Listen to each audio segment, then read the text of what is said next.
El 20 de julio de 1944, en el cuartel general del Wolfschanze, en los bosques de Prusia Oriental, una explosión sacudió la sala de reuniones donde Adolf Hitler analizaba el avance soviético.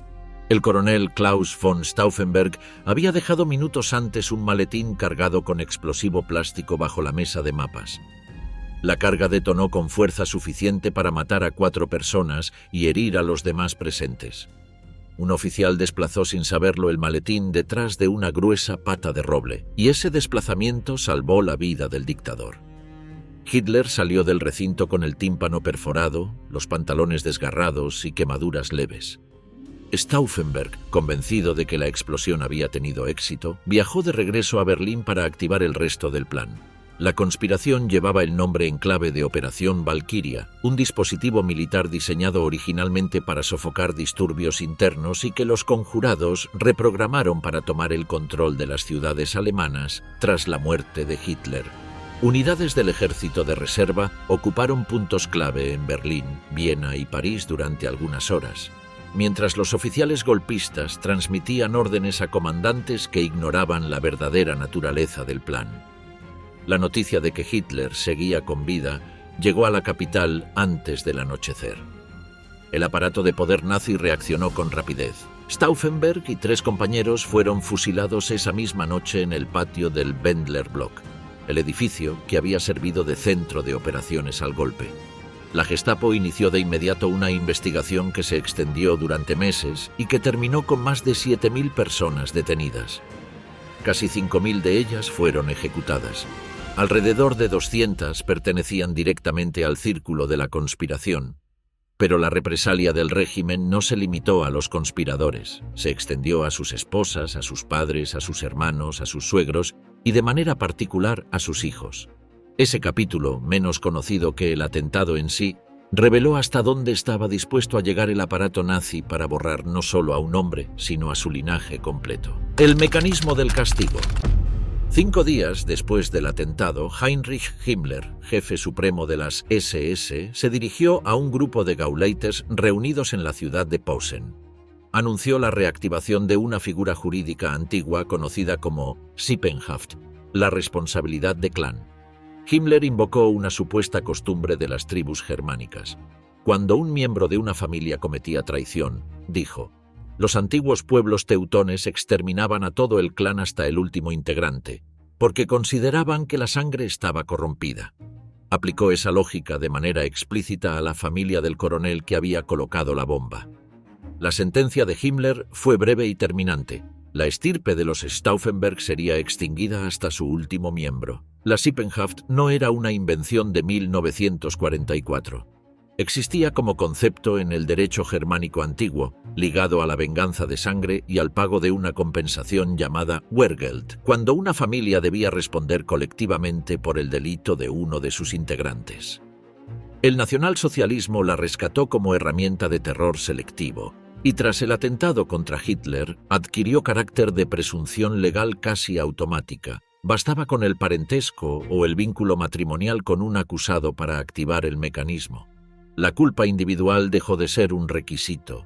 La medida convirtió en sospechoso a cualquier pariente cercano de un conspirador, sin importar si ese pariente conocía o no los planes del atentado. Padres, hermanos, cónyuges, suegros, cuñados y, en muchos casos, niños de pocos meses de vida quedaron bajo arresto o vigilancia. Los historiadores que estudiaron los archivos calcularon que alrededor de 180 personas fueron detenidas bajo Sippenhaft en relación directa con la conspiración de julio, una cifra que no incluye a quienes sufrieron interrogatorios, pérdida de empleo o confiscación de bienes sin llegar a un arresto formal. El objetivo de Himmler era doble. Por un lado, buscaba aniquilar simbólicamente a las familias de la vieja aristocracia prusiana, una clase social que las SS despreciaban por su origen y por su papel protagónico en la conspiración. Por otro lado, pretendía sembrar terror entre los oficiales que aún dudaban sobre sumarse a cualquier futuro intento de rebelión. La amenaza no recaía solo sobre quien conspiraba, sino sobre todo aquel a quien ese hombre amaba. El procedimiento seguía un patrón que se repetía con pocas variaciones en decenas de familias. Tras la detención o ejecución del conspirador, la Gestapo se presentaba en el domicilio familiar. Confiscaba las propiedades, congelaba las cuentas bancarias y trasladaba a los adultos a prisiones o campos de concentración.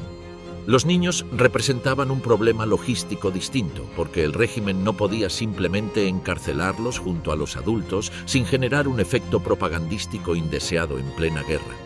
La solución que adoptó la Oficina Central de Seguridad del Reich consistió en apartar a los menores de sus familias, cambiarles el apellido y enviarlos a hogares infantiles bajo tutela estatal, con la intención declarada de entregarlos en adopción a familias leales al régimen, preferentemente vinculadas a las SS.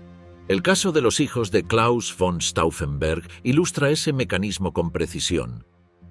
El 17 de agosto de 1944, menos de un mes después del atentado, sus 4 hijos y los 2 hijos de su hermano Berthold fueron retirados de sus hogares y subidos a un tren con destino a Bad Sachsa, un centro infantil situado en las montañas del Harz, cerca de la ciudad de Nordhausen.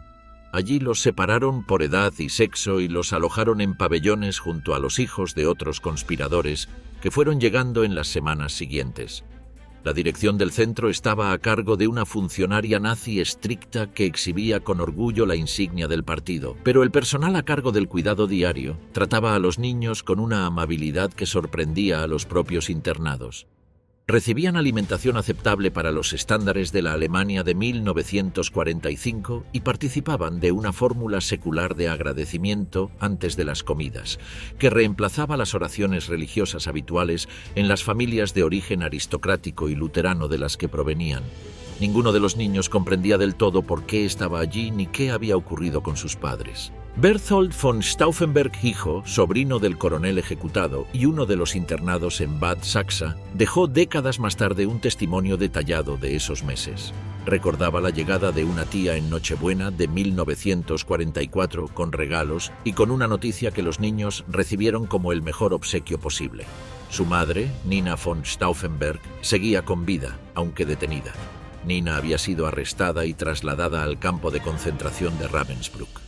Allí, en pleno invierno y bajo custodia de la Gestapo, dio a luz a su 5ª hija el 27 de enero de 1945, la misma jornada en que el Ejército Rojo liberó Auschwitz y ocupó las inmediaciones del Wolfschanze, el mismo cuartel donde meses antes su esposo había colocado el explosivo. Una de las cuidadoras de Bad Sachsa transmitió la noticia a los niños poco después. La situación de los pequeños Stauffenberg se agravó a comienzos de 1945. Hitler exigió de manera explícita que el apellido Stauffenberg desapareciera de la historia. La orden fue cambiarles el nombre a Meister y entregarlos en adopción a una familia leal al régimen, posiblemente vinculada a las SS, para que crecieran sin memoria de su origen. El primer paso de ese plan consistió en trasladarlos desde Bad Sachsa hasta el campo de concentración de Buchenwald, donde funcionaba ya un barracón de aislamiento para prisioneros de parentesco. El traslado quedó fijado para el domingo de Pascua de 1945. Los niños subieron a un camión militar rumbo a la estación de tren de Nordhausen. Un bombardeo aliado alcanzó el barrio de la estación minutos antes de su llegada y destruyó por completo esa zona de la ciudad. La infraestructura ferroviaria quedó inutilizada y los responsables del traslado no tuvieron alternativa que regresar con los niños a Bad Sachsa. Pocos días después, el 11 de abril de 1945, la 104ª División de Infantería estadounidense entró en Nordhausen, aunque la resistencia alemana en los alrededores obligó a los soldados a amenazar con arrasar el resto de la ciudad antes de que cesara la lucha. Los hijos de Stauffenberg nunca llegaron a pisar Buchenwald. La combinación de un bombardeo fortuito y el colapso final del frente occidental interrumpió el plan de Himmler apenas semanas antes de que la guerra terminara. El barracón de los parientes. Mientras los niños permanecían en Bad Sachsa, los adultos de la familia recorrieron un itinerario mucho más duro.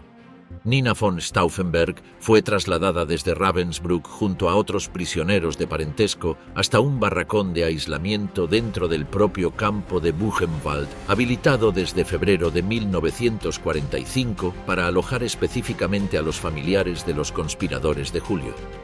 Alexander von Stauffenberg, hermano del coronel ejecutado, compartió ese destino a pesar de encontrarse sirviendo como oficial de la Wehrmacht en Grecia en el momento del atentado y de desconocer por completo los planes de su hermano.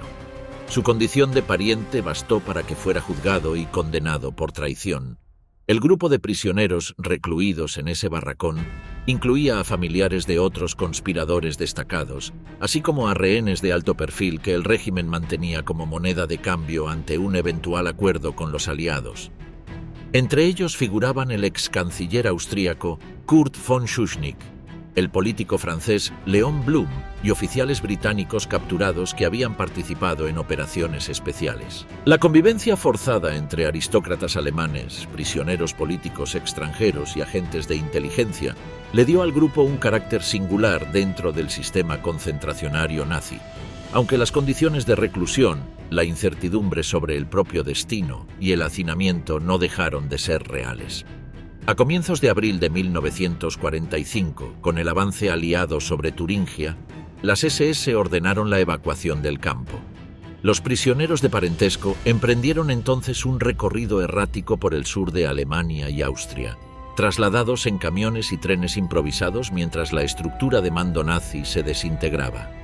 La liberación definitiva de ese grupo llegó recién el 4 de mayo de 1945, 4 días antes de la capitulación alemana, cuando tropas estadounidenses los encontraron en los Alpes del Tirol del Sur. El caso de Fey von Hassel añadió a la historia de la Sippenhaft un componente de investigación y búsqueda que se prolongó mucho después del final de la guerra. Fey era hija de Ulrich von Hassel, ex embajador alemán en Roma y figura destacada de la resistencia civil contra Hitler. Aunque von Hassel no participó directamente en la colocación de la bomba, su vinculación con los círculos conspirativos quedó expuesta en los documentos incautados tras el atentado. Fue arrestado y ahorcado en septiembre de 1944. Fey vivía en ese momento en el castillo de Brazza, en el norte de Italia, junto a sus 2 hijos pequeños, Corrado de 3 años y Roberto de 2. Su esposo, el aristócrata italiano de Talmo Pirzio Biroli, colaboraba de manera clandestina con la resistencia antifascista en Roma y permanecía separado de la familia por la guerra. Cuando el comandante alemán que ocupaba la propiedad familiar escuchó por radio la noticia de la ejecución de Ulrich von Hassel, denunció a Fey ante las SS, que la detuvieron junto a sus 2 hijos. El grupo viajó durante semanas a través de Austria y Alemania. En una noche de diciembre, en la estación de Innsbruck, los guardias separaron a Fey de sus hijos con la promesa de que los niños quedarían al cuidado de enfermeras en un buen hogar infantil hasta la reunión familiar. Fey no volvió a ver a sus hijos durante los siguientes 9 meses. La promesa de una separación temporal escondía en realidad el mismo mecanismo aplicado a los hijos de Stauffenberg: el cambio de identidad de los niños y su ingreso en un orfanato administrado por las SS en Austria, cerca de la frontera con Suiza, con vistas a una adopción definitiva por una familia leal al régimen. Fey recorrió entre tanto varios campos de concentración, entre ellos Stutthof, Buchenwald y Dachau, alojada en el mismo circuito destinado a prisioneros de parentesco y rehenes de alto valor.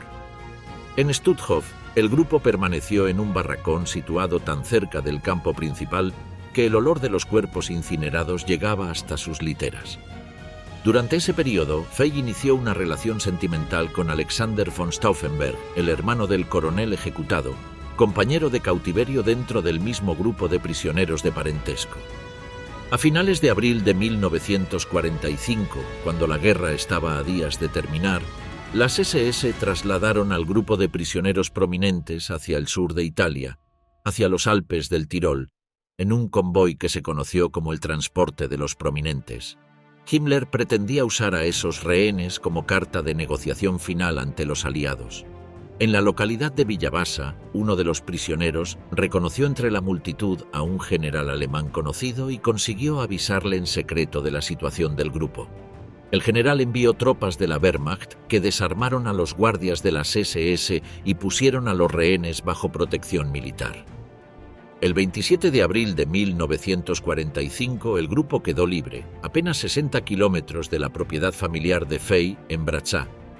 La búsqueda de sus hijos ocupó los meses siguientes.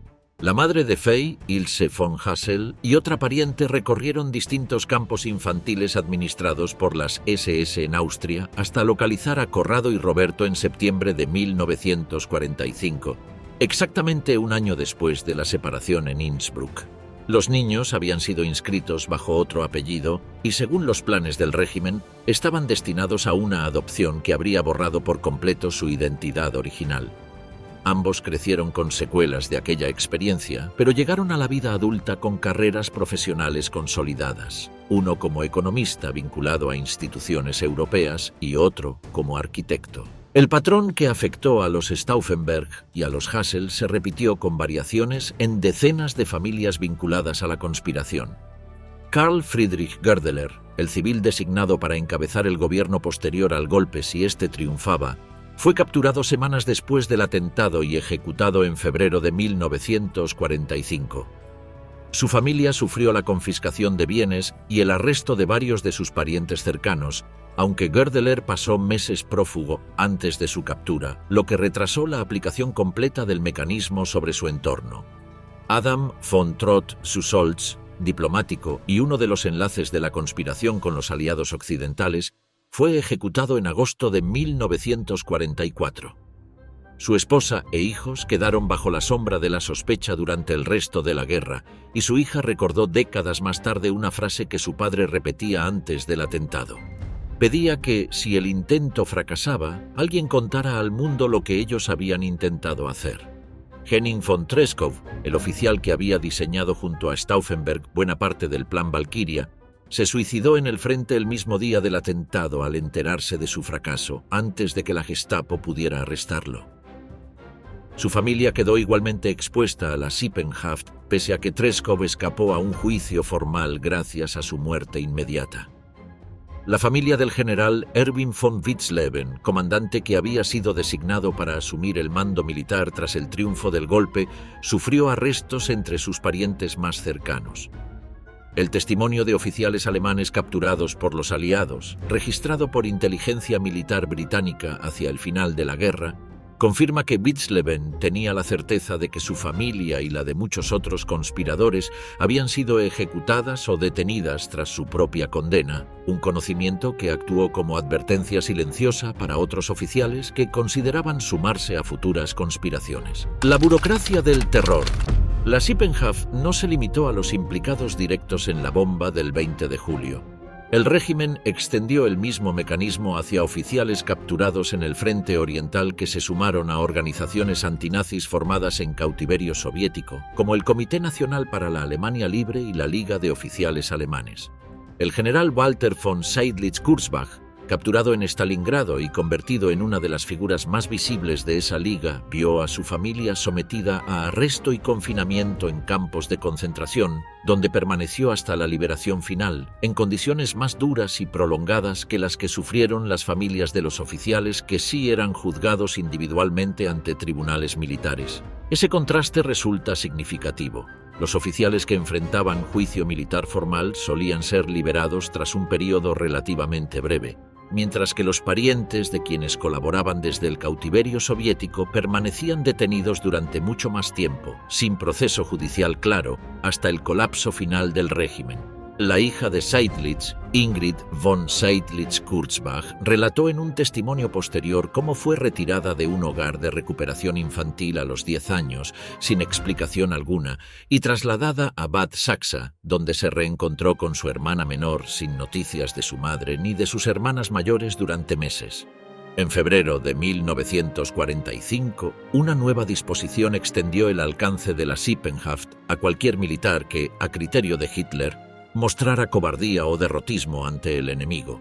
El caso del general Otto Lasch ejemplifica esta ampliación. Tras la rendición de la ciudad de Königsberg ante el Ejército Rojo en abril de 1945, la prensa alemana publicó de manera pública el arresto de la familia de Lasch como castigo por lo que el régimen consideraba una capitulación deshonrosa.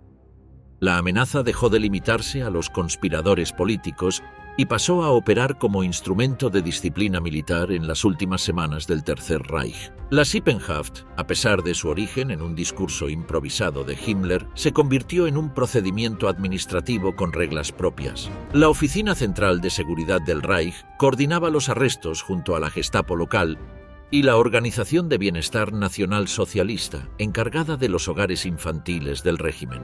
Los documentos conservados muestran directivas internas que discutían con detalle burocrático la edad mínima para el arresto de un menor, el procedimiento de cambio de apellido y el destino final de los bienes confiscados.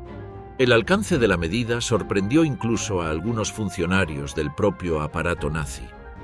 En octubre de 1944, el jefe de la Policía de Seguridad, Ernst Kaltenbrunner, recibió una consulta formal solicitando aclaración sobre los límites exactos de la Sippenhaft, ante lo que se describió como confusión generalizada dentro de la estructura de mando sobre quién debía ser arrestado y bajo qué criterio. La respuesta oficial confirmó que el vínculo de sangre o matrimonio, sin necesidad de prueba de complicidad, bastaba para activar el procedimiento. Los archivos documentan casos que llegaron a extremos difíciles de justificar incluso dentro de la lógica del propio régimen. Niños de pocas semanas de vida fueron tomados en custodia junto a sus madres. Abuelos ancianos, cuñados sin relación directa con la conspiración y parientes políticos lejanos fueron interrogados y, en algunos casos, detenidos durante semanas. El propio Hitler, según el testimonio posterior de su ministro de Armamento Albert Speer, había expresado en privado su intención de exterminar a cada uno de los implicados, una frase que Speer registró en sus memorias de posguerra como reflejo del estado de ánimo del dictador tras el atentado. El centro infantil de Bad Saxa funcionó como el punto de concentración central para los hijos de los conspiradores durante los últimos meses de la guerra. Historiadores que estudiaron el archivo del establecimiento describieron la llegada progresiva de niños provenientes de distintas familias aristocráticas, agrupados según edad y sexo en distintos pabellones de la propiedad, situada en un entorno boscoso de la región del Harz que contrastaba con la dureza de su función real. El personal del centro exhibía actitudes contradictorias. La directora, identificada en los testimonios como una funcionaria estrictamente alineada con el partido, mantenía una disciplina rígida y un discurso ideológico constante. Su adjunta y buena parte del personal de planta, en cambio, trataban a los niños con una calidez que varios de los internados recordaron décadas después como decisiva para sobrellevar la incertidumbre sobre el destino de sus padres. La alimentación, aunque escasa como en el resto de Alemania hacia el final de la guerra, se mantenía en niveles razonables y los responsables del centro evitaban comunicar a los menores la gravedad real de la situación de sus familiares detenidos. El plan de renombrar a los niños y entregarlos en adopción a familias afines al régimen no llegó a ejecutarse en la mayoría de los casos, no por falta de voluntad de las autoridades, sino por el colapso acelerado de la estructura administrativa nazi entre marzo y abril de 1945.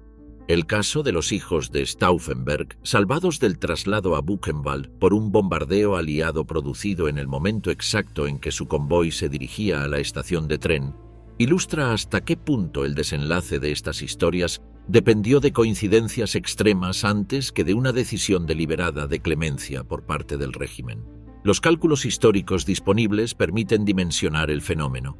Alrededor de 180 personas fueron detenidas bajo la figura específica de Sippenhaft en relación directa con la conspiración de julio, una cifra que convive con las más de 7.000 detenciones generales practicadas por la Gestapo en los meses posteriores al atentado, de las cuales casi 5.000 terminaron en ejecución. No todas esas ejecuciones correspondían a personas vinculadas al complot. La policía secreta aprovechó la investigación para saldar cuentas pendientes con opositores de distinto origen, ajenos por completo a la conspiración militar. La aplicación de la Sippenhaft, sin embargo, resultó desigual e inconsistente si se la analiza caso por caso. Algunas familias sufrieron la confiscación de bienes sin llegar al arresto. Otras fueron separadas durante meses en condiciones de reclusión dura. Otras, como la de Seydlitz, permanecieron detenidas hasta el último día de la guerra sin proceso judicial alguno. Esa inconsistencia, lejos de debilitar el efecto de la medida, reforzó su función principal como instrumento de terror psicológico. La incertidumbre sobre qué familia sería la próxima en sufrir el castigo resultaba tan disuasoria como la aplicación efectiva de la pena. Entre marzo y mayo de 1945, el sistema de custodia sobre los familiares de los conspiradores entró en una fase de desorganización creciente. La proximidad del frente aliado obligó a las SS a evacuar campos y centros infantiles con escasa planificación, trasladando a los prisioneros de un punto a otro en convoyes improvisados, muchas veces sin destino claro ni instrucciones firmes sobre su destino final. Ese caos administrativo terminó salvando la vida de buena parte de los detenidos, incluidos los prisioneros de parentesco alojados en Buchenwald, cuyo traslado final hacia el sur de Alemania y Austria los mantuvo fuera del alcance de una posible orden de ejecución masiva hasta la llegada de las tropas estadounidenses, el 4 de mayo de 1945. Los hijos de Stauffenberg permanecieron en Bad Sachsa hasta la liberación de la zona por parte de la 104ª División de Infantería estadounidense, ocurrida el 11 de abril de 1945. Los hijos de Fay von Hassel fueron localizados por sus familiares en septiembre de ese mismo año, tras meses de búsqueda entre los distintos hogares infantiles administrados por las SS en territorio austríaco. En ambos casos, la reunión familiar llegó después de meses de incertidumbre absoluta sobre el paradero y la identidad legal de los menores. La sombra después de la guerra. El final del conflicto no trajo para estas familias un reconocimiento inmediato. Buena parte de la sociedad alemana de posguerra mantuvo durante años una valoración negativa sobre los conspiradores del 20 de julio, a quienes muchos ciudadanos consideraban traidores que habían actuado en un momento en que el país aún combatía. Una encuesta realizada en 1951 reveló que solo el 43% de los hombres y el 38% de las mujeres consultadas tenían una opinión positiva sobre los implicados en el atentado. Otra encuesta de 1956 mostró que apenas el 18% de los encuestados aprobaba la idea de nombrar una escuela en honor a Stauffenberg o a Goerdeler. Esa desconfianza tuvo consecuencias materiales concretas. Un proyecto de ley destinado a otorgar pensiones a las viudas de los ejecutados nunca llegó a aprobarse en el Bundestag y las familias recibieron en su lugar una compensación anual acordada como solución intermedia. Uno de los pocos conspiradores que logró escapar de la horca, el abogado Fabian von Schlabrendorf, dedicó buena parte de los años siguientes a sostener el reconocimiento público de las familias marginadas por la sospecha de traición.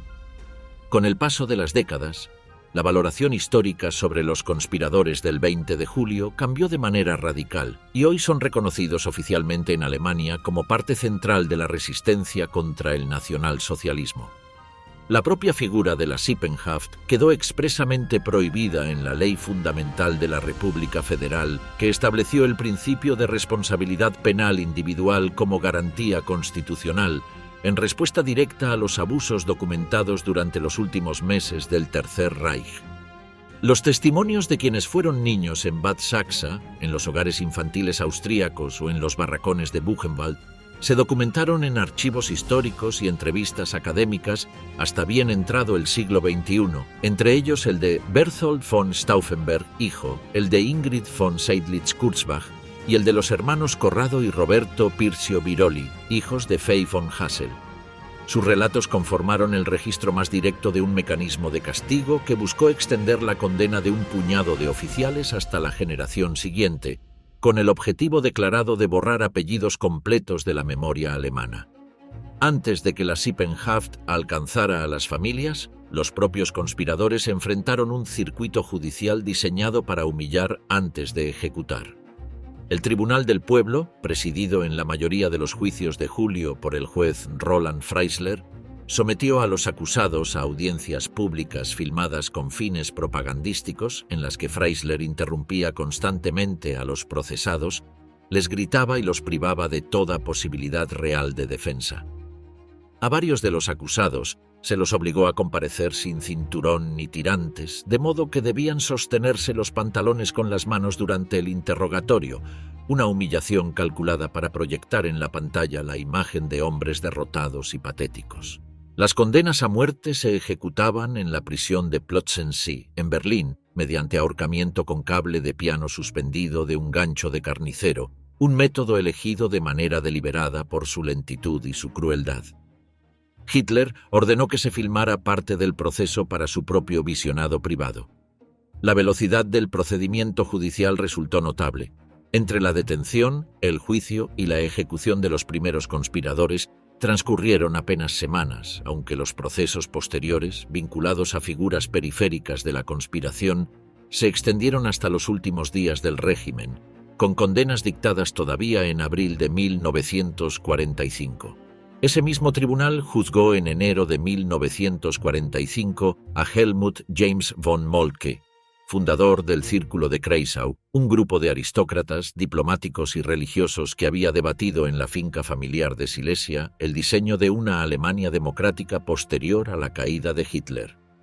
Moltke se había opuesto de manera explícita al plan de asesinar a Hitler, por temor a que la muerte del dictador lo convirtiera en mártir, pero su detención en enero de 1944, un año antes del atentado, y la posterior vinculación de varios miembros del Círculo de Kreisau con la conspiración de julio bastaron para que Freisler lo condenara por alta traición. La sentencia describió sus ideas sobre el futuro político de Alemania como una deshonra permanente. Moltke fue ejecutado en Plötzensee el 23 de enero de 1945, 12 días después de conocer su condena. El caso de la familia Moltke ofrece un contraste revelador frente al patrón general de la Sippenhaft. Freya von Moltke, esposa de Helmut James, permaneció en libertad durante todo el proceso judicial de su marido y conservó la custodia de sus dos hijos pequeños, Helmut Kaspar, nacido en 1937, y Konrad, nacido en 1941. Freya visitaba a su esposo en la prisión de Tegel, mantuvo con él una correspondencia diaria que un capellán introducía y sacaba de la cárcel, arriesgando su propia vida, y guardó las cartas escondidas dentro de las colmenas de la finca familiar en Kreisau.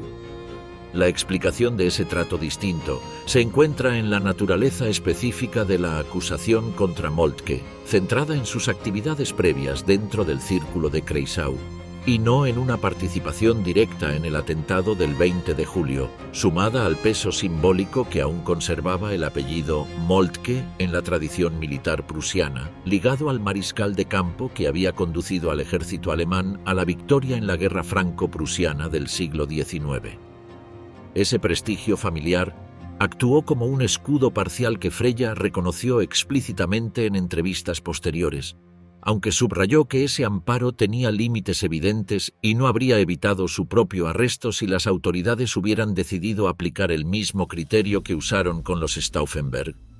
Tras la ejecución de su esposo, Freya abandonó Alemania con sus dos hijos, se instaló primero en Sudáfrica y más tarde en Estados Unidos, donde dedicó buena parte de su vida a preservar la memoria del Círculo de Kreisau.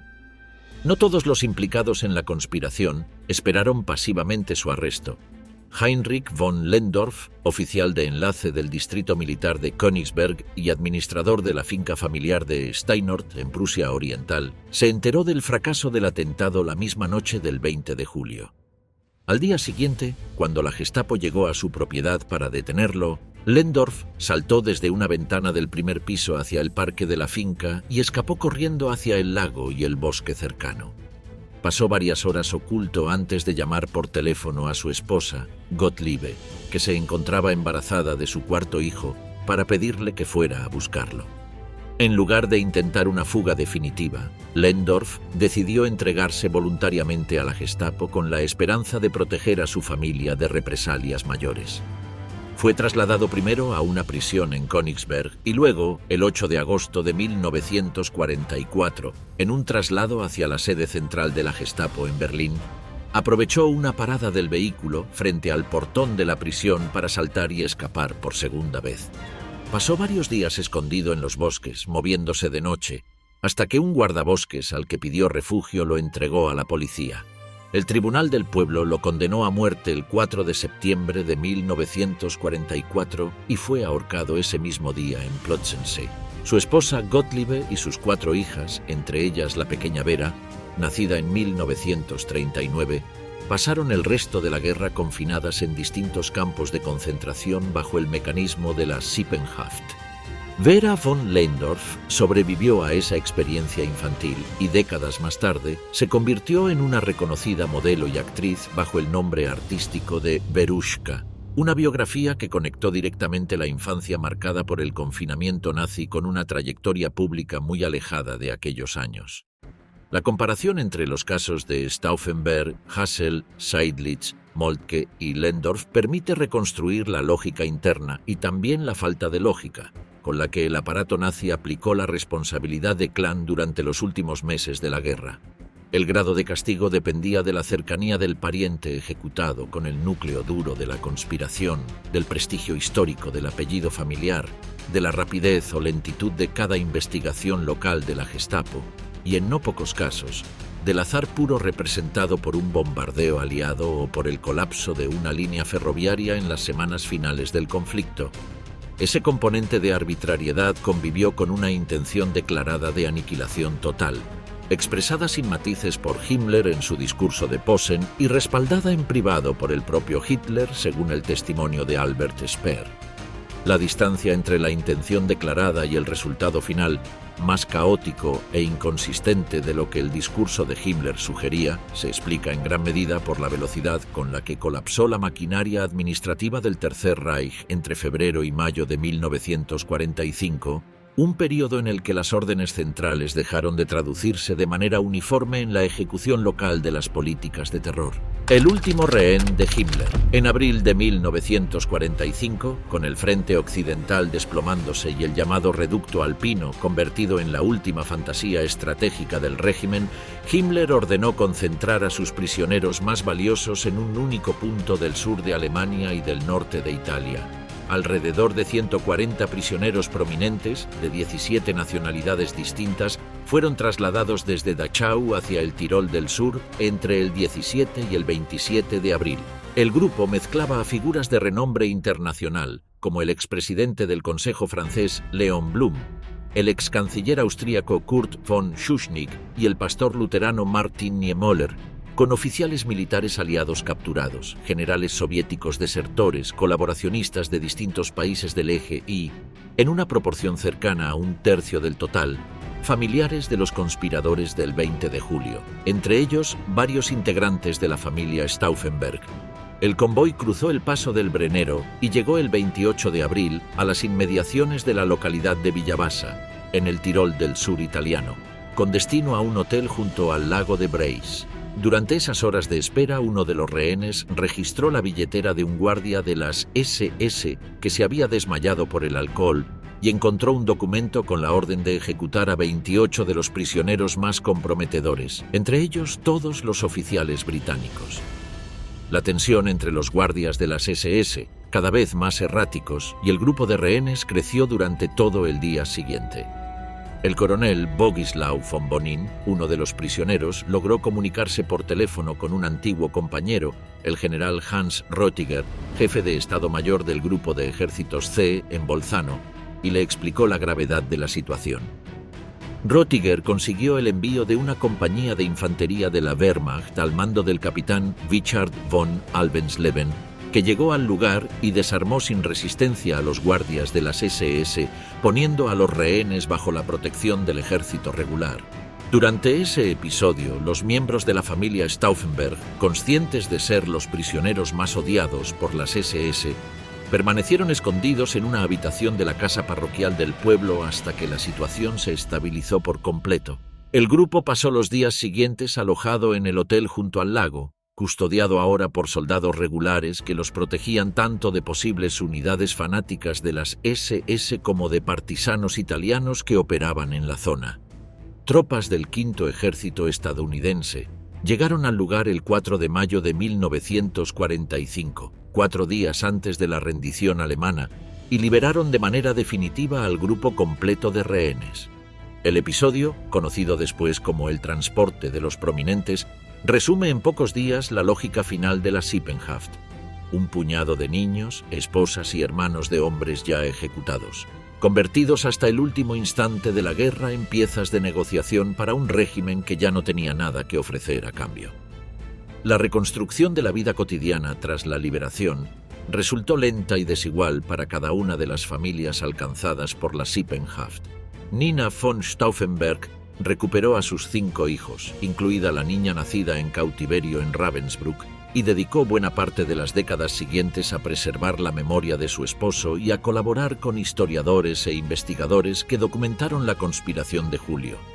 La finca familiar de Lautlingen, en el sur de Alemania, confiscada durante la guerra, fue devuelta a la familia en los años de la posguerra y se convirtió con el tiempo en un pequeño espacio de memoria dedicado a los hermanos Stauffenberg. Berthold von Stauffenberg, hijo, uno de los niños internados en Bad Saxa, se convirtió con el tiempo en oficial del ejército alemán de posguerra y en una de las voces más citadas por los historiadores que investigaron la experiencia infantil bajo la Sippenhaft, gracias a la correspondencia que mantuvo durante años con investigadores académicos interesados en reconstruir con precisión los hechos de 1944 y 1945. Su testimonio, junto al de Ingrid von Seydlitz-Kurzbach y al de los hermanos Pircio Biroli, hijos de Fay von Hassel, constituyó la base documental principal sobre la que se apoyaron los estudios históricos más recientes sobre el funcionamiento cotidiano de los hogares infantiles nazis destinados a los hijos de los conspiradores. El propio concepto de Sippenhaft quedó expresamente prohibido en la Ley Fundamental de la República Federal de Alemania, promulgada en 1949, que consagró el principio de responsabilidad penal estrictamente individual como respuesta directa a los abusos documentados durante los últimos meses del Tercer Reich. La memoria de los conspiradores del 20 de julio, marginada durante la primera década de posguerra por buena parte de la sociedad alemana, se transformó de manera progresiva a partir de los años 60 y 70 en un punto de referencia central de la conmemoración oficial de la resistencia antinazi, con el patio del Wendlerblock, escenario del fusilamiento de Stauffenberg, convertido en memorial permanente visitado cada 20 de julio por autoridades del Estado alemán. Los hogares infantiles de Bad Saxa y los campos de concentración donde permanecieron confinados los familiares de los conspiradores dejaron de funcionar con la caída del régimen, pero el rastro documental de aquellos meses, disperso entre archivos militares, correspondencia privada y testimonios orales recogidos décadas después, permite hoy reconstruir con bastante precisión el funcionamiento de un mecanismo que buscó extender el castigo de un atentado fallido hasta los hijos, los nietos y los apellidos completos de quienes se habían atrevido a desafiar a Hitler. El caso del mariscal de campo Erwin Rommel demuestra hasta qué punto la amenaza de la Sippenhaft condicionó incluso las decisiones más íntimas de los implicados en la conspiración. Rommel conocía la existencia del plan contra Hitler, aunque se había mostrado reacio a la idea del asesinato y prefería la opción de arrestar al dictador y someterlo a juicio. Su nombre apareció de todos modos comprometido en las declaraciones que el coronel César von Hoffacker realizó bajo tortura durante los interrogatorios posteriores al atentado. El 14 de octubre de 1944, 2 generales enviados por Hitler visitaron a Rommel en su domicilio y le presentaron una alternativa disfrazada de elección personal: comparecer ante el Tribunal del Pueblo como el resto de los conspiradores, con la Sippenhaft recayendo de manera automática sobre su esposa y su hijo, o tomar una cápsula de cianuro y morir en apariencia por causas naturales, lo que garantizaría a su familia un funeral de Estado y la exención completa de cualquier represalia. Rommel optó por el suicidio. El régimen difundió la versión oficial de que el mariscal había muerto a causa de las heridas sufridas semanas antes en un ataque aéreo sobre su vehículo en Francia, y organizó en su honor un funeral de Estado con honores militares completos. La familia de Rommel quedó así fuera del alcance de la Sippenhaft, un desenlace que contrasta de manera directa con el destino de las familias de Stauffenberg, Goerdeler o Hassel. El caso revela que la amenaza sobre los hijos y las esposas no operaba únicamente como castigo posterior a la conspiración, sino también como herramienta de negociación utilizada por el propio régimen para inducir a determinados implicados a evitar un juicio público que hubiera expuesto contradicciones incómodas dentro del propio ejército alemán. Karl Friedrich Goerdeler, El civil designado para asumir la Cancillería en caso de que el golpe triunfara, logró escapar de Berlín en las horas posteriores al fracaso del atentado y permaneció prófugo durante casi un mes, moviéndose de un escondite a otro por distintas regiones de Alemania. Su búsqueda se convirtió en una de las prioridades de la Gestapo, que ofreció una recompensa considerable por información sobre su paradero. El 12 de agosto de 1944, mientras visitaba la tumba de sus padres en la localidad de Marienwerder, una posadera local llamada Lisbeth Schwertzel lo reconoció y lo denunció a las autoridades. Tras su arresto, 8 miembros de la familia Goerdeler fueron enviados a campos de concentración bajo la figura de la Sippenhaft. Su hermano Fritz Goerdeler, tesorero de buena parte de las actividades logísticas de la conspiración, fue condenado a muerte y ejecutado el 1 de marzo de 1945. Karl Goerdeler permaneció varios meses bajo interrogatorio antes de ser juzgado el 9 de septiembre de 1944 por el Tribunal del Pueblo y condenado a muerte por Roland Freisler. La ejecución, sin embargo, se demoró casi 5 meses más, un lapso inusual dentro del patrón general de rapidez que caracterizaba a los demás juicios de julio, posiblemente porque la Gestapo continuó interrogándolo con la esperanza de obtener información adicional sobre otros implicados en la red de la resistencia civil. Goerdeler fue finalmente ahorcado el 2 de febrero de 1945 en Plötzensee. Otros miembros del entorno cercano a Stauffenberg compartieron un destino similar en las semanas posteriores al atentado. Peter Jörg von Wartenburg, uno de los organizadores del Círculo de Kreisau y pariente de la familia Stauffenberg por vía materna, fue ejecutado el 8 de agosto de 1944, apenas semanas después de la conspiración. El tío materno de Klaus von Stauffenberg, Nikolaus von Uexküll-Gyllenband, de 85 años de edad, murió en cautiverio tras ser arrestado bajo el mismo mecanismo de responsabilidad familiar, sin haber tenido jamás una participación operativa directa en el plan del atentado. La infancia marcada por la Sippenhaft dejó una huella que se extendió mucho más allá de la liberación de mayo de 1945. Muchos de los hijos de los conspiradores crecieron en la Alemania de posguerra con muy pocos recuerdos materiales de sus padres, ejecutados antes de que ellos tuvieran edad suficiente para conservar una memoria propia de ellos. Axel Smend, hijo de Günther Smend, oficial ejecutado por su participación en la conspiración, conservó como único vínculo tangible con su padre una fotografía y un cuaderno de notas que el cartero le entregó a su madre después de la ejecución. Clarita Müller-Plantenberg, hija de Adam von Trott-Susholz, atravesó una experiencia similar, con apenas una imagen fotográfica de sí misma junto a su padre como testimonio visual de una relación truncada en la primera infancia. La reconstrucción de la identidad familiar se complicó además por el rechazo social que buena parte de estos hijos enfrentó durante las décadas de posguerra, en una Alemania occidental que tardó años en reconocer el valor moral de la conspiración de julio. Los apellidos de los conspiradores continuaron asociados durante mucho tiempo a la idea de traición militar, un estigma que afectó las posibilidades de estudio, empleo e integración social de varios de los hijos, sobre todo durante la década de 1950.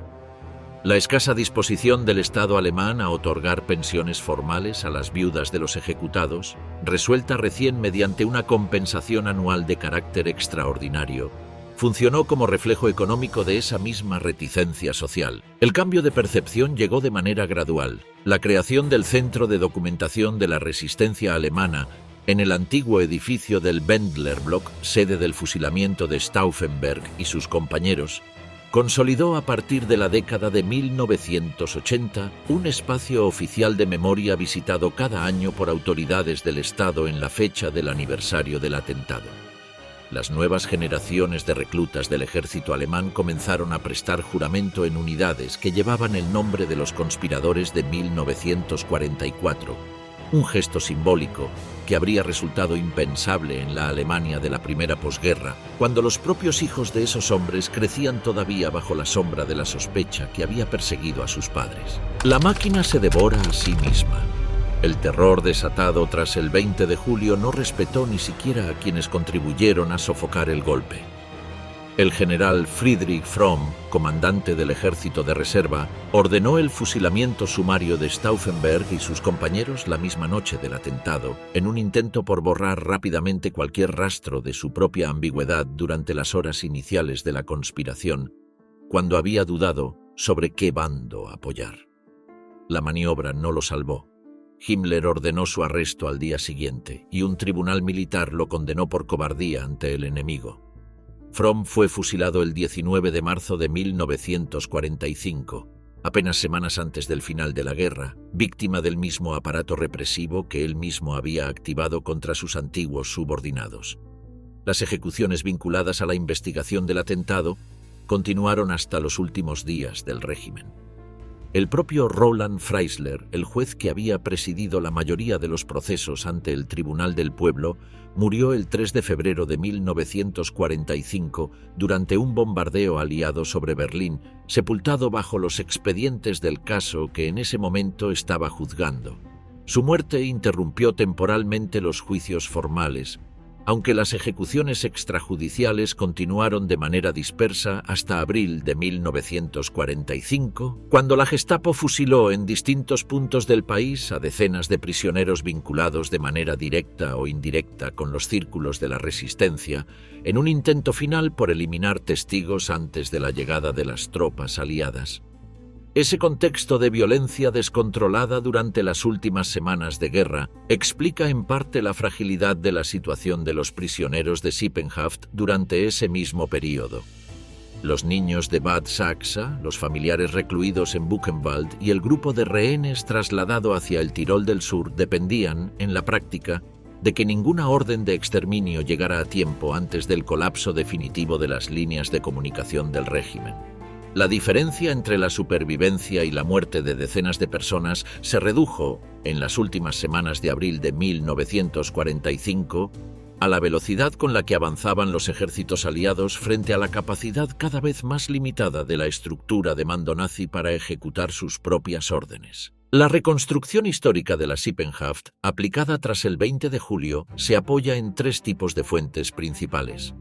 La primera fueron los documentos administrativos del propio régimen, conservados de manera fragmentaria en archivos militares alemanes, que incluían directivas internas sobre el procedimiento de arresto, correspondencia entre la Gestapo y la Oficina Central de Seguridad del Reich, y los registros del Tribunal del Pueblo. La segunda fueron los testimonios directos de los sobrevivientes, recogidos en entrevistas, memorias y correspondencia privada, entre los que destacaron los relatos de Berthold von Stauffenberg, hijo, de Ingrid von Seydlitz-Kurzbach y de los hermanos Pirzio Biroli. La tercera fueron los registros de inteligencia aliada, en particular las conversaciones de oficiales alemanes capturados que los servicios de inteligencia británicos grabaron en secreto hacia el final de la guerra, que documentaron hasta qué punto el temor a la Sippenhaft condicionaba las decisiones de oficiales que de otro modo habrían estado dispuestos a sumarse a nuevos intentos de resistencia contra Hitler.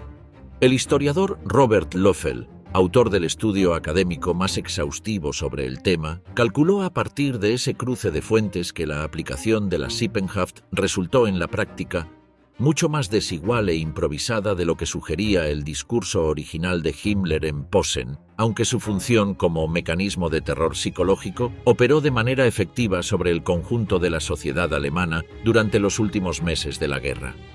Esa combinación de violencia real contra un grupo relativamente reducido de familias y amenaza generalizada contra el resto de la población constituyó, según ese análisis, la característica central de la responsabilidad de Klan tal como la aplicó el nacionalsocialismo entre julio de 1944 y mayo de 1945, un mecanismo que buscó castigar no solo a quienes se habían atrevido a desafiar a Hitler, sino a cada uno de los nombres que llevaban su apellido. La amenaza de castigar a las familias no nació por completo en julio de 1944. Desde 1943, el mando del ejército alemán ya recurría de manera informal a advertencias de tipo Sippenhaft contra soldados considerados de origen racial dudoso, según los criterios nazis, o contra combatientes que abandonaban sus puestos en el frente. Uno de los primeros casos documentados correspondió al soldado Wenceslaus Leys, acusado en diciembre de 1942 de abandonar su posición, cuyo caso sirvió de antecedente para extender la amenaza de represalia familiar a la totalidad de la tropa mucho antes del atentado contra Hitler. Tras julio de 1944, esa lógica se generalizó de manera oficial mediante circulares del alto mando que advertían a las tropas sobre las consecuencias familiares de cualquier señal de derrotismo, deserción o rendición no autorizada. La caída de la ciudad de Königsberg en abril de 1945 se convirtió en el ejemplo más citado de esa aplicación tardía. El comandante Otto Lasch, responsable de la defensa de la ciudad, ordenó la rendición ante el avance soviético para evitar una masacre mayor entre la población civil atrapada. La respuesta del régimen fue inmediata. La familia de Lasch fue arrestada y la prensa alemana publicó la noticia del arresto como advertencia pública dirigida a cualquier otro comandante que considerara una rendición similar en las semanas finales de la guerra.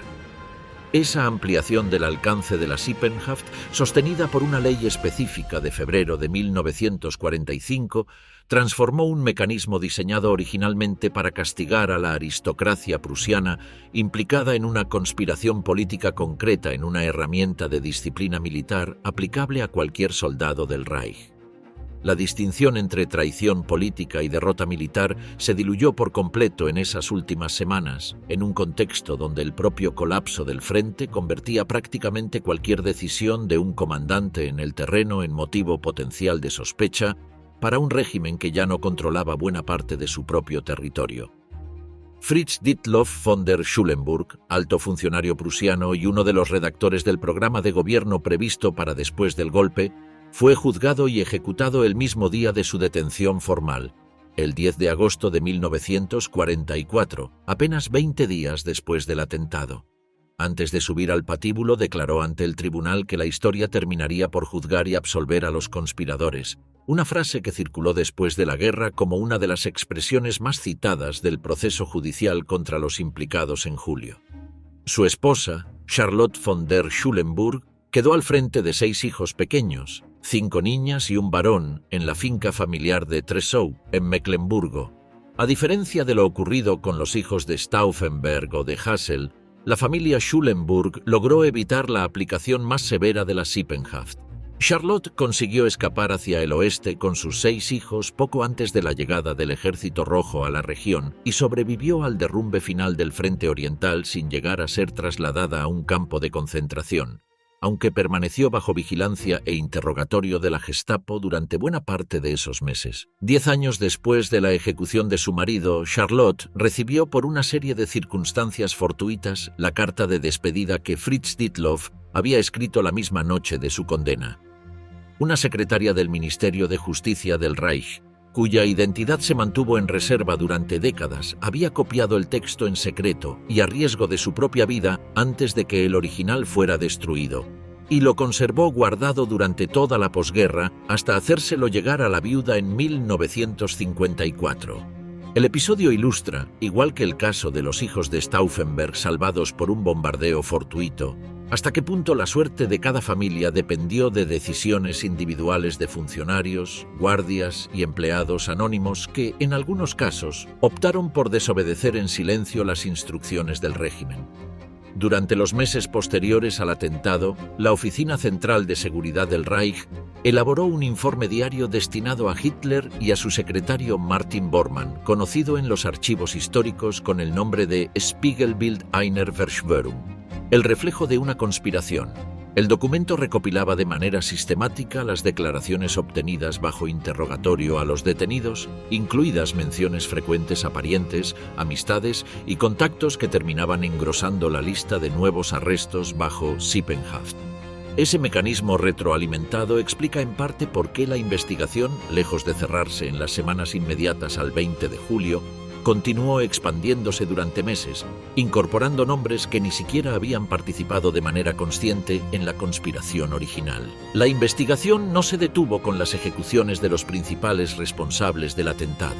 En abril de 1945, cuando la guerra estaba prácticamente decidida, la Gestapo ejecutó en el campo de concentración de Flossenbürg a un grupo de prisioneros vinculados a la red de resistencia dentro del servicio de inteligencia militar alemán. Entre ellos el almirante Wilhelm Canaris, antiguo jefe de la Abwehr, el general Hans Oster, su segundo al mando, y el teólogo Dietrich Bonhoeffer, colaborador de esa misma red. Los tres fueron ahorcados el 9 de abril de 1945, apenas 3 semanas antes de la rendición alemana, en un proceso sumario sin las formalidades del Tribunal del Pueblo, ordenado de manera directa por Hitler a partir de documentos hallados en los archivos personales de Canaris.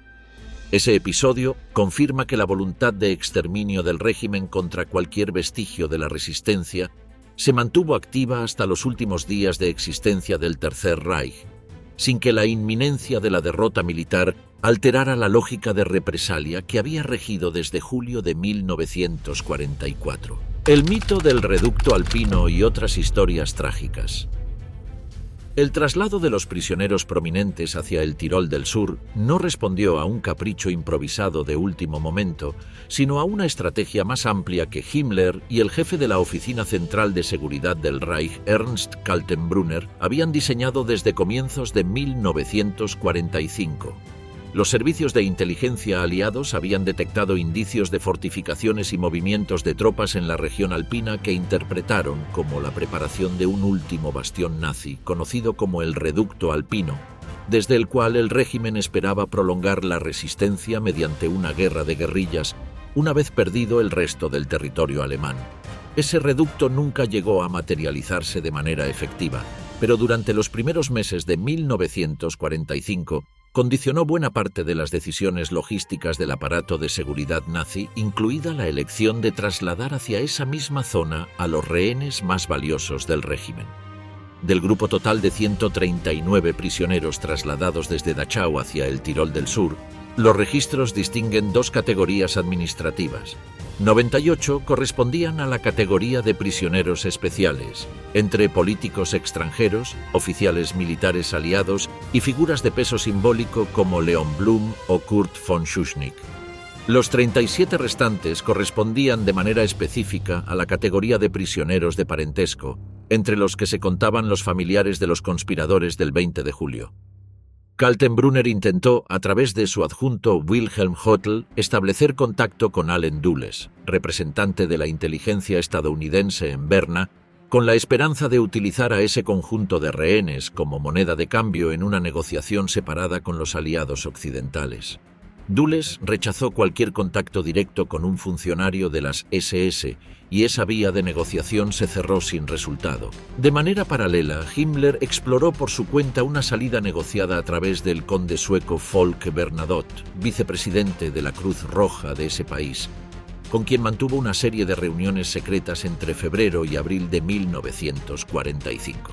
En uno de esos encuentros, celebrado el 23 de abril en la localidad de Hohenlücken, Himmler llegó a ofrecer la rendición de las tropas alemanas en el frente occidental con la condición de continuar la resistencia contra el Ejército Rojo en el frente oriental, una propuesta que Bernadotte trasladó a los gobiernos británico y estadounidense y que estos rechazaron de inmediato, exigiendo una capitulación incondicional frente a todos los aliados por igual. Cuando la noticia de esas gestiones llegó a oídos de Hitler unos días antes de su suicidio, el dictador destituyó a Himmler de todos sus cargos y ordenó su arresto, acusándolo de traición en las últimas horas de existencia del régimen que ambos habían construido juntos. La suerte de los prisioneros de parentesco alojados en el hotel junto al lago de Brais, entre ellos los familiares de Stauffenberg, quedó así, sin que ellos lo supieran, entrelazada hasta el final con las maniobras políticas del mismo hombre que había ordenado su arresto casi un año antes.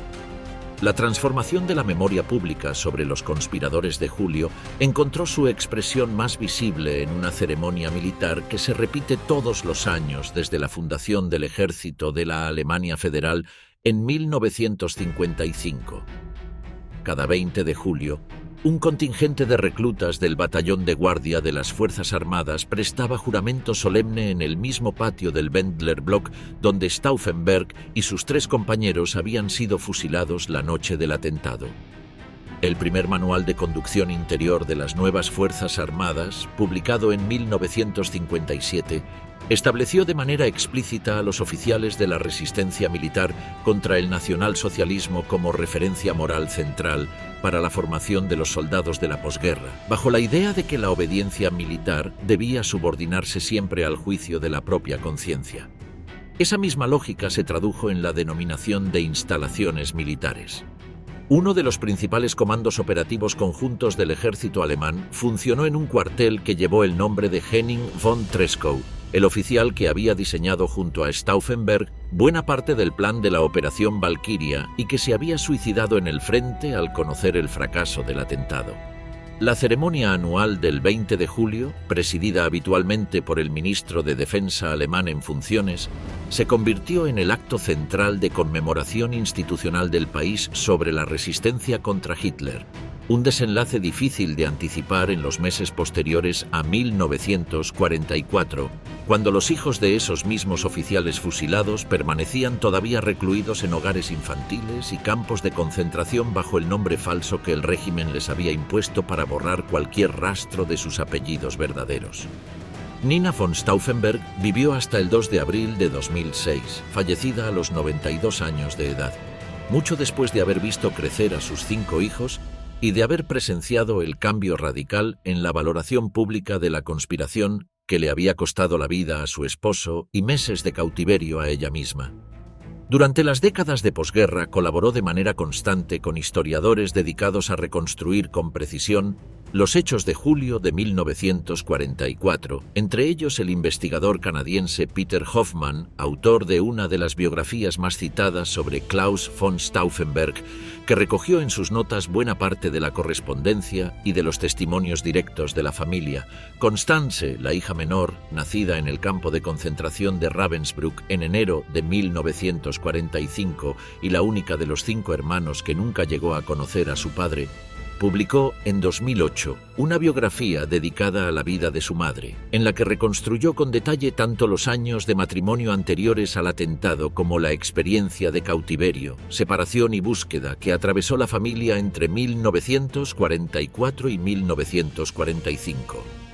El libro se convirtió en una de las fuentes secundarias más utilizadas por los investigadores que estudiaron la experiencia específica de las mujeres y los niños bajo la Sippenhaft, un ángulo que había recibido menos atención académica que el análisis político y militar de la conspiración en sí. La memoria de aquellos meses ocupa hoy un espacio permanente dentro del propio Memorial de Buchenwald, que dedica una exposición específica a la experiencia de la familia Stauffenberg como prisioneros de parentesco, con material audiovisual que recoge los testimonios directos de Bertolt hijo y de otros miembros de la familia sobre su paso por el barracón de aislamiento del campo. Esa exposición, sumada a la de Bad Saxa documentada por el historiador Robert Löffel y a los archivos personales conservados por las distintas familias afectadas, permite hoy reconstruir con un nivel de detalle considerable un episodio que, durante buena parte de la segunda mitad del siglo XX, permaneció como una nota al pie dentro de la historia más conocida del atentado del 20 de julio. La responsabilidad de Klan aplicada por el régimen nazi tras el 20 de julio no constituyó un fenómeno aislado en la historia de los regímenes totalitarios del siglo XX.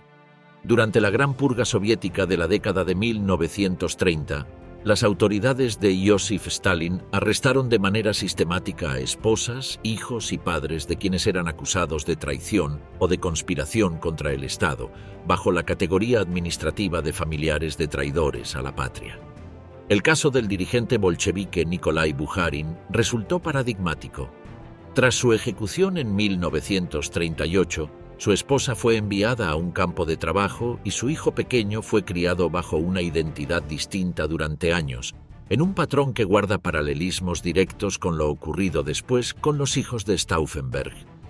Durante la Revolución Cultural China de la década de 1960, un mecanismo similar de responsabilidad familiar recayó sobre los parientes de dirigentes señalados como desviacionistas, entre ellos la familia del futuro líder Deng Xiaoping, sometida a persecución y humillación pública, mientras Deng permanecía marginado del poder.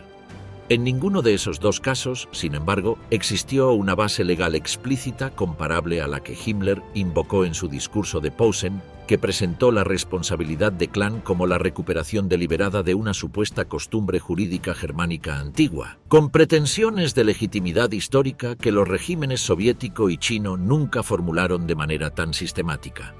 El concepto de Sippenhaft siguió citándose después como referencia histórica directa para describir prácticas de represión familiar documentadas por organismos internacionales en distintos países.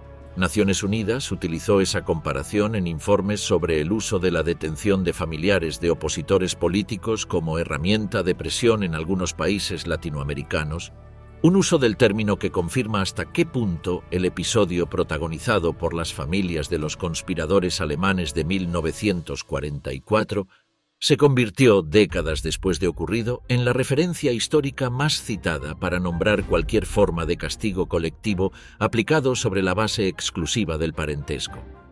En paralelo a los hechos de julio de 1944 en Alemania, el mismo régimen aplicó una variante del secuestro de familiares como herramienta de presión política en otro escenario europeo. El 15 de octubre de 1944, el mariscal de campo Miklós Horthy, regente de Hungría, anunció por radio la firma de un armisticio preliminar con la Unión Soviética, con la intención de retirar a su país de la guerra. Horas antes de ese anuncio, un comando de las SS al mando de Otto Skorzeny secuestró a Miklós Horthy hijo, principal colaborador político de su padre en las negociaciones secretas con los soviéticos, durante una reunión que los alemanes le habían tendido como trampa mediante falsos intermediarios yugoslavos. El hijo del regente fue reducido a la fuerza, envuelto en una alfombra y trasladado en avión hasta Viena, desde donde fue enviado al campo de concentración de Mauthausen. Con su hijo como rehén, Horthy recibió un ultimátum directo: retractarse públicamente del armisticio y ceder el poder a un gobierno húngaro alineado con Berlín, encabezado por el líder fascista Ferenc Szálasi, o asumir la responsabilidad por la vida del joven. Horthy cedió, firmó el documento de renuncia y explicó después, en sus memorias, que no había resignado el poder ni designado a Szálasi como jefe de gobierno por voluntad propia, sino que había intercambiado su firma por la vida de su hijo. El joven Horthy permaneció prisionero en campos de concentración alemanes hasta el último día de la guerra, liberado recién el 8 de mayo de 1945.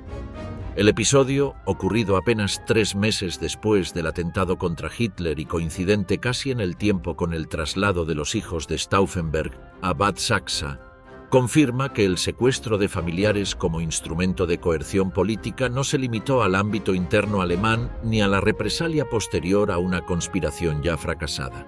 El mismo aparato de seguridad que aplicaba la Sippenhaft contra las familias de sus propios oficiales rebeldes recurrió, con la misma naturalidad, al secuestro de un hijo para doblegar la voluntad de un jefe de Estado extranjero, en una demostración adicional de hasta qué punto el régimen nazi, durante sus últimos meses de existencia, convirtió el parentesco familiar en uno de sus instrumentos de poder más utilizados. La coincidencia entre ambos episodios no fue del todo casual. Otto Skorzeny, el comando de las SS que dirigió el secuestro del hijo de Horthy en octubre, se encontraba en Berlín la misma noche del 20 de julio, cuando la noticia del atentado contra Hitler llegó al cuartel general del Ejército de Reserva. Durante las horas de mayor confusión, mientras el destino del golpe todavía estaba en duda, Skorzeny asumió durante más de 30 horas el control efectivo del centro de comunicaciones del alto mando de la Wehrmacht y contribuyó de manera directa a que las órdenes de los conspiradores no llegaran a ejecutarse con éxito en distintas guarniciones del país. Esa actuación le valió un ascenso y la confianza personal de Hitler, que meses después lo eligió para dirigir la operación húngara.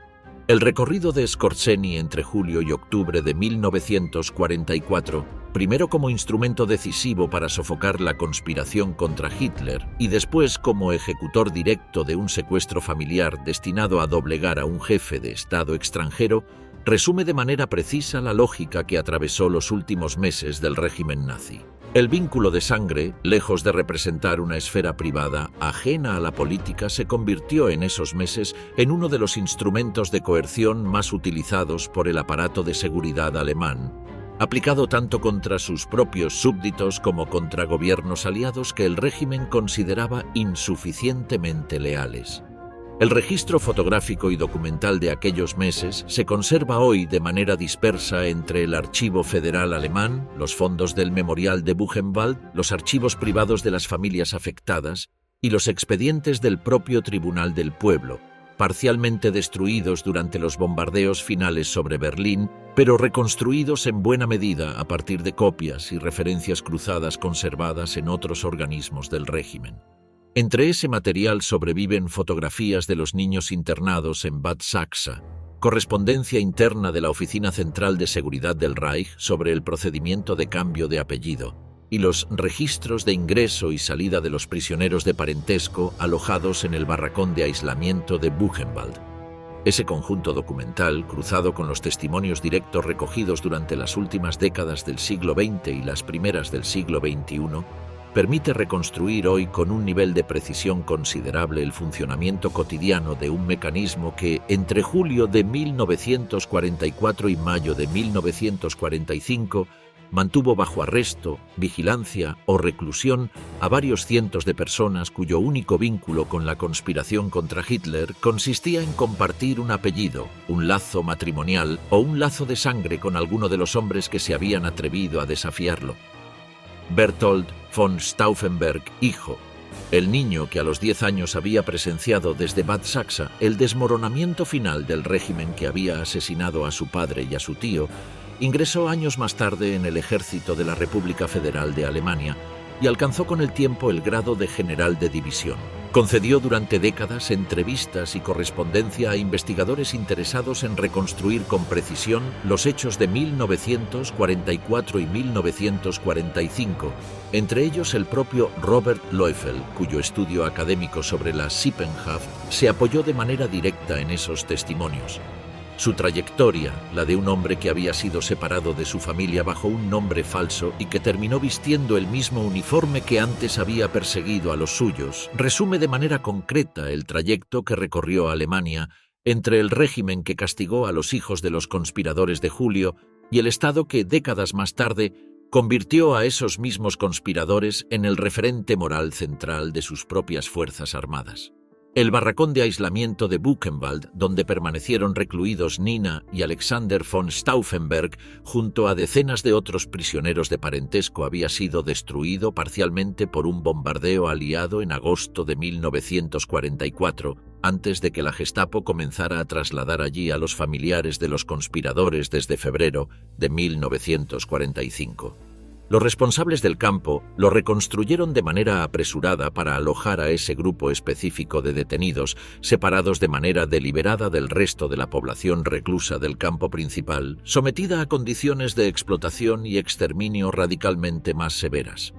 Esa separación física entre los prisioneros de parentesco y los demás internados de Buchenwald, documentada en los registros administrativos del campo, confirma el estatus particular que el régimen otorgaba a los familiares de los conspiradores, ni libres ni sometidos al mismo destino que la mayoría de quienes compartían el mismo recinto, sino retenidos en un espacio intermedio pensado exclusivamente como reserva de rehenes para una negociación que en mayo de 1945 ya no llegaría a producirse.